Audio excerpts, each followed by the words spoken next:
teams can clean it up here so that they can pack it up and get this last and fifth set. Underway here for set number 5. Legazpi will pop it up high for Valera. But Alejos was right then and there. Single man block here by the middles. Ganda ng bantay na yun ni Alejos.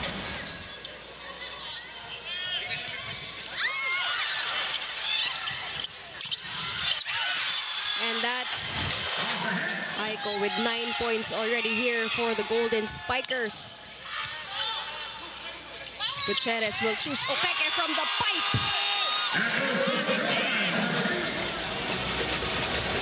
Parang may decoy pa doon si Paneng, 24 points for Okeke and 25 points for Ibanez.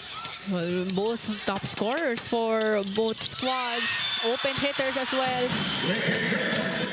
Paneng, 24 points for Okeke and 25 points for Ibanez. Well, both top scorers for both squads. Open hitters as well.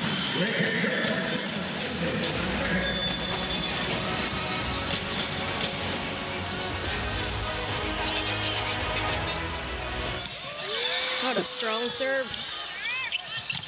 Oh! Again, equally matched in terms of reception, defense, and attacks. Battle of the smarts here for the last and final set. Castro gets that one in. During this fifth set.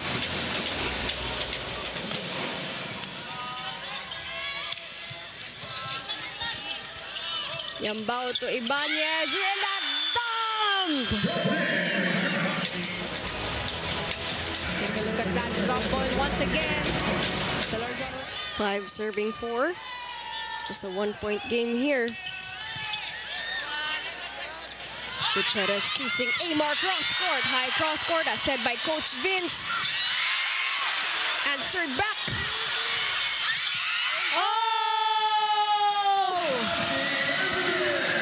Defense of Ateneo, but there was not much of a reaction of the defense.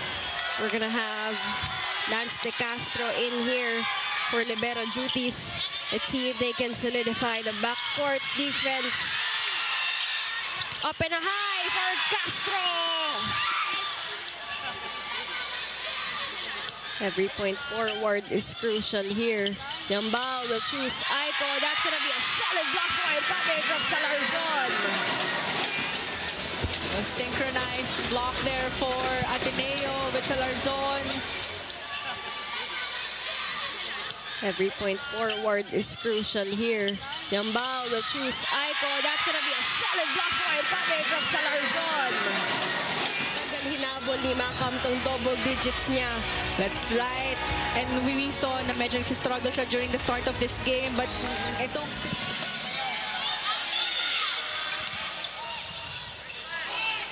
Gutierrez will choose Salarzon. Pinayong. Tuloy ang laban.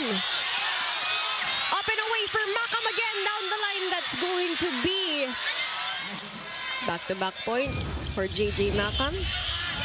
Gutierrez, reverse set to Pasino. Everybody holding on tight. Yambao to Ibanez from the pipe. Paneng, wala nang space yung statistics natin kay Ibanez. Over the line na. Aiko serving. 10 serving 8. Salarzon still blocked. From the playmaker himself. Was it a single man block by Yambao? Well, they need to start with a good first ball. But whenever they have a good first ball naman, ina-activate nila yung middle attackers nila. But gumanda yung blocking and defense ng UST. Yambao to Macam again. And that's what we were talking about here. He has 5 points for the first 3 sets. Hinabol yun ng 12 here at the very last set. An exchange of fire now coming from the blue shirts. They were down by as much as 4 points earlier, but this time 3 points after that back row hit of Okeke. But the UST only needs a 3. Of course, Ateneo Good serve.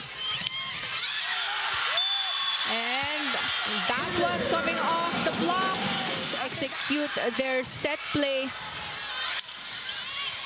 Oh, good save by Okeke. But a chance here by UST. Aiko, saved by De Castro. Chance here for Amar. Ow!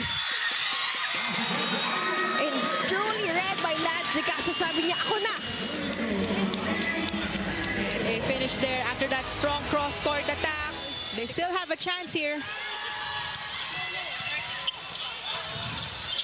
Ibanez blocked.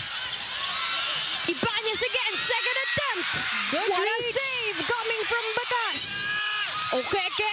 That was an easy one for UST. Ibanez, third attempt. Gets that one in. Grabe yun. As much as they can, but with Josh Ibanez in the front